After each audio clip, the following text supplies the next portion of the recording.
everybody, I'm Mike from Radial Photography, where we talk about everything photography. Today, we are going to talk about one of the staple photographs that any landscape photographer will take, okay? Sunrises and sunsets. I mean, who does not like taking beautiful photos of sunrises and sunsets? Whether they are over a vast grassland or over water.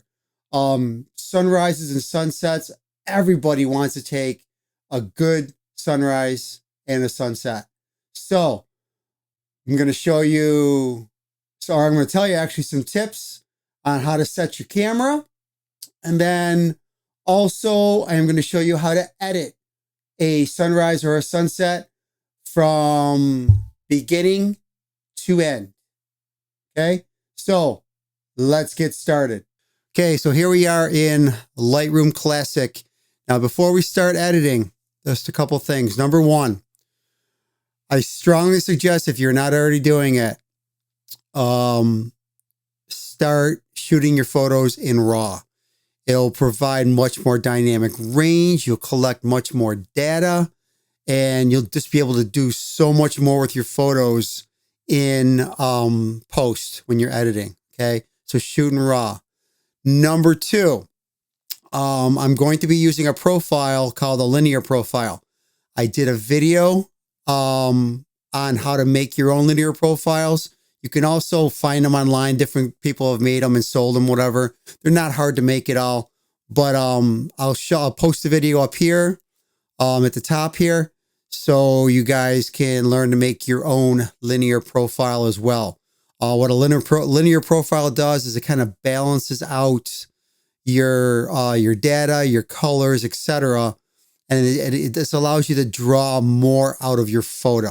Okay, it's kind of like a log format for video.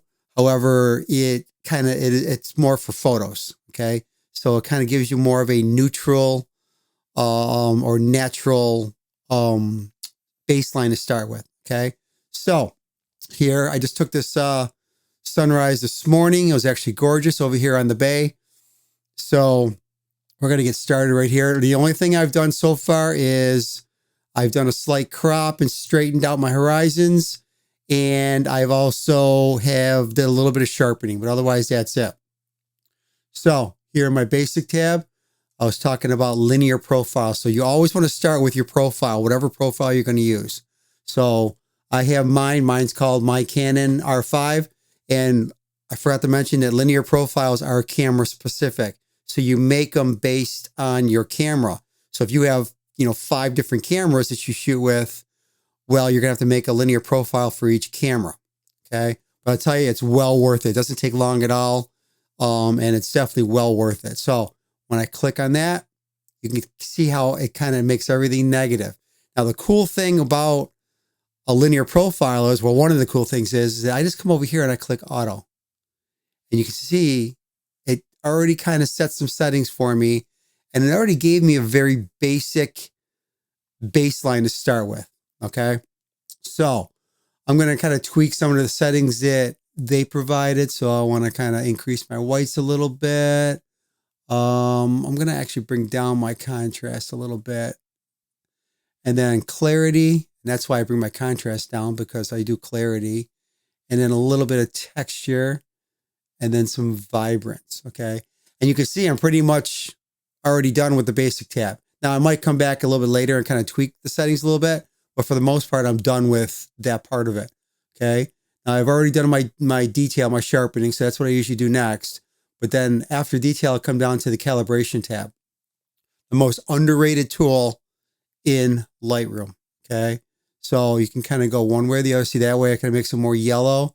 But this was a very reddish, maroon, magenta sunrise today. So I'm going to do that and give a little bit more saturation. Same thing here. I'm going to kind of do that, and that kind of adds a little bit more. I'm going to take back the saturation on that. And I'm not going to touch the blue primary. The blue primary, sometimes I touch it, sometimes I don't. But in this case, I'm not going to touch it. Okay. So there's your calibration. Now I usually will go to my color mixer here. So I can hit my eyedropper. And I did a whole video on point color in the color mixer for Lightroom Classic 13, which I will also post in the description and up here at the top. So I click on that color right there, and I want to brighten that up a little bit. Okay, I might add a little bit of saturation. Let me see right there. I do want to brighten it up because it was definitely a very, very, it was really, really cool. It was a really awesome sunrise this morning. Now I'm going to get my eyedropper again. I want to get these yellows. I'm going to saturate them a little bit, but I also want to make them bright as well. And I'm going to kind of switch them over a little bit towards the orange a little bit more. Okay. And then I'll do one last one, and it's these grayish blues right here. I'm going to saturate it just a little bit, and I'm going to brighten, but I don't want to brighten it too much because you could see it kind of. And I'm going to be brightening up the sky in a minute here, but I just want to kind of tweak the colors a little bit. Okay, when I do the masking. All right, so there's that. And then color grading. I'm going to do a little bit of color grading. I always start with the highlights usually. Again, depends on the photo. I'm going to add some more warmth in the highlights right there. And I want to get some luminance, some brightness, and a little bit of saturation. Let's go more toward the orange on that one. Okay.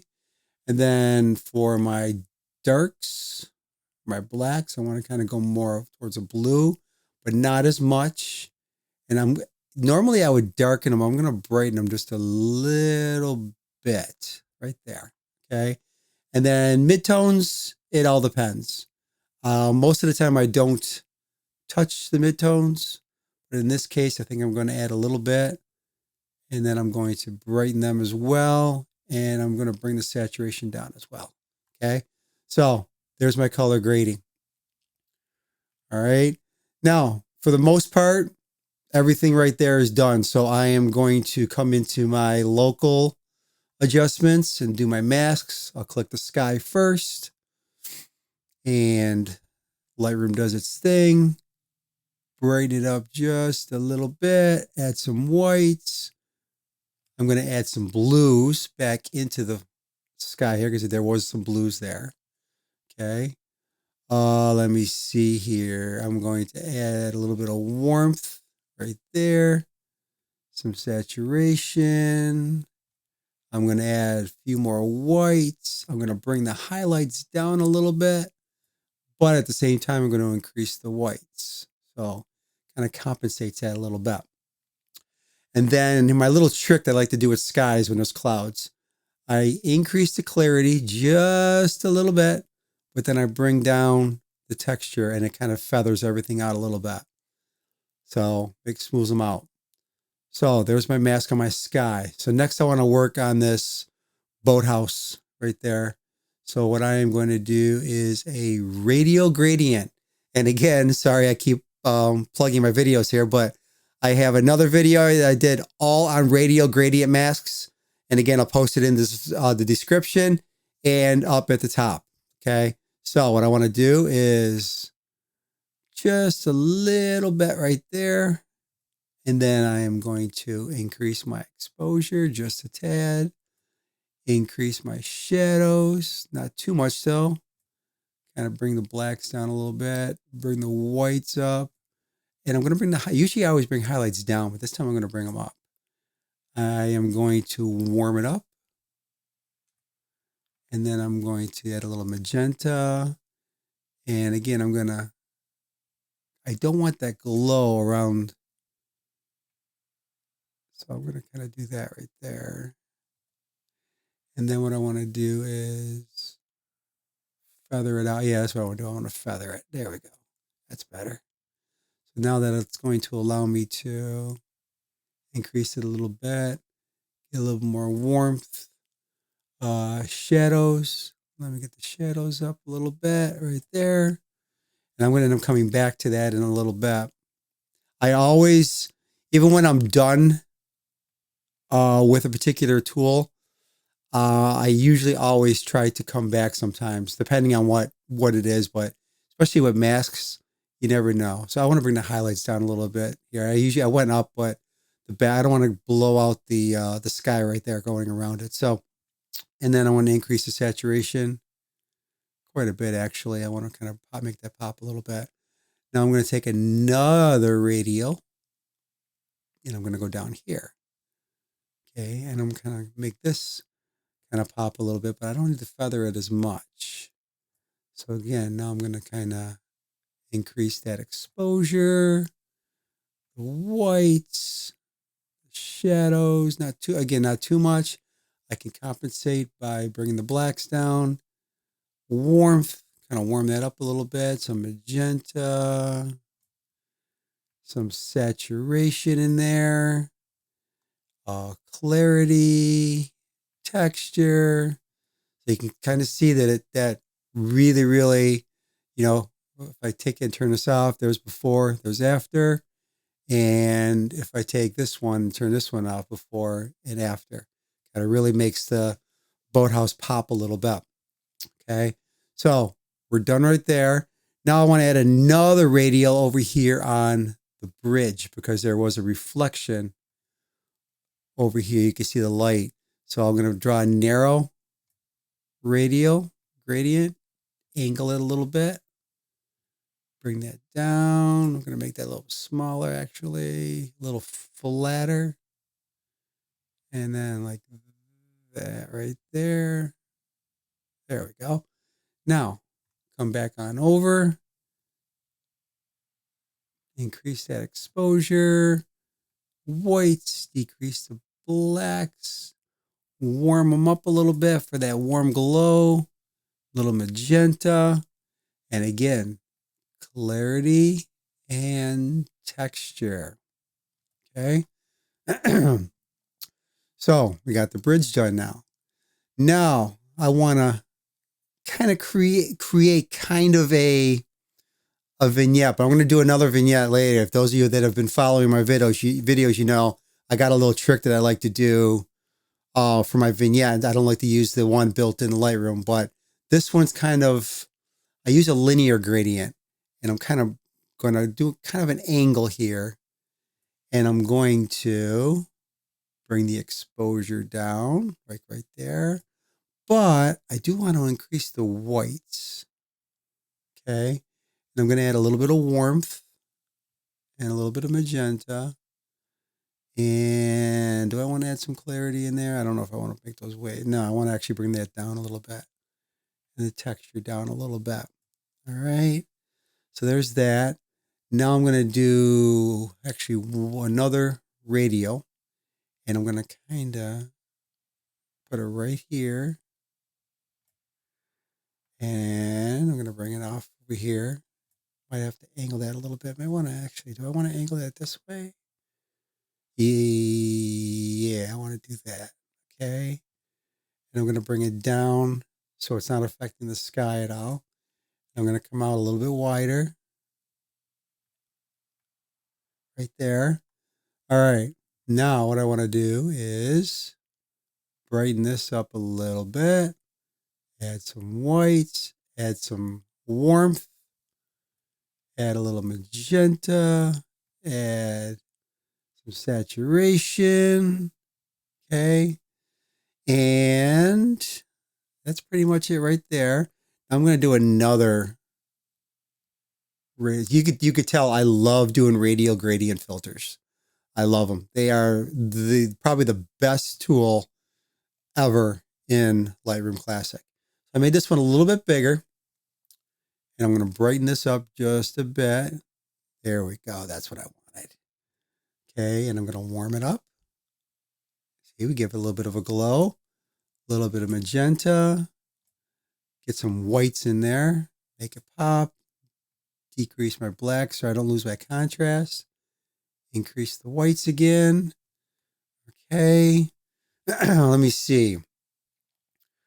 What does this photo need here? You know what we're going to do? We're going to try this here before we do my favorite vignette. I'm going to bring this down just a bit. Kind of come up a little bit like that. And we're going to kind of darken that. like that. Alrighty. I'm not going to go too much because I want to do another one. And then this one, I'm going to bring it down even further, and I'm going to brighten it. There we go. That's what we wanted.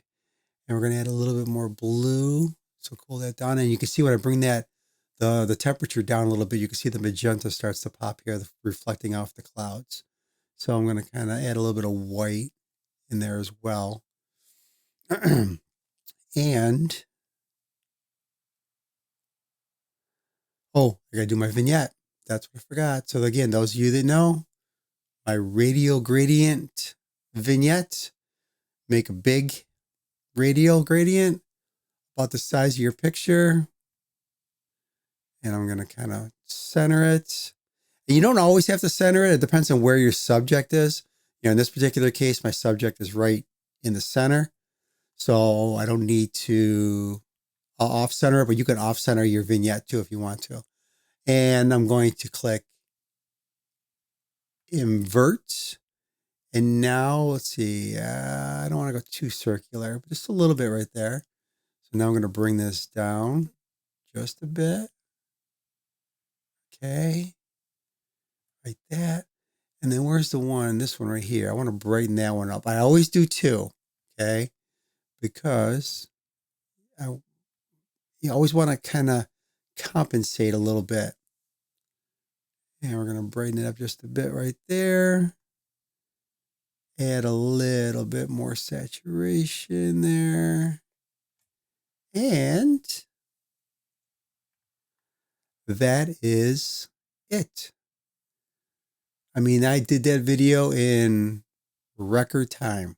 So there you have it. Okay. Remember, shoot in RAW. Okay. Make your linear profiles. Again, it's well worth it. It takes a few minutes and you can save them. And they also work in Adobe Camera Raw if you're doing that. But they're so easy to make. They're camera specific. So you're going to need a photo from your camera. And again, I go into it into complete detail in the linear profile video that I have in the description. Okay. And then editing. I mean, editing is always to taste. You know, some people like to keep everything as natural as possible. I like to tweak stuff a little bit, but I don't want to over process. Okay.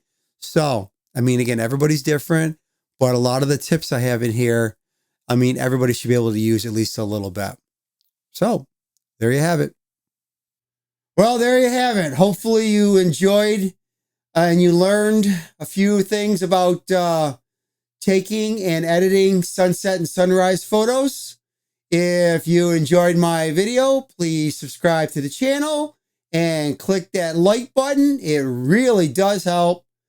Ring that bell if you want to be notified when my next video is posted.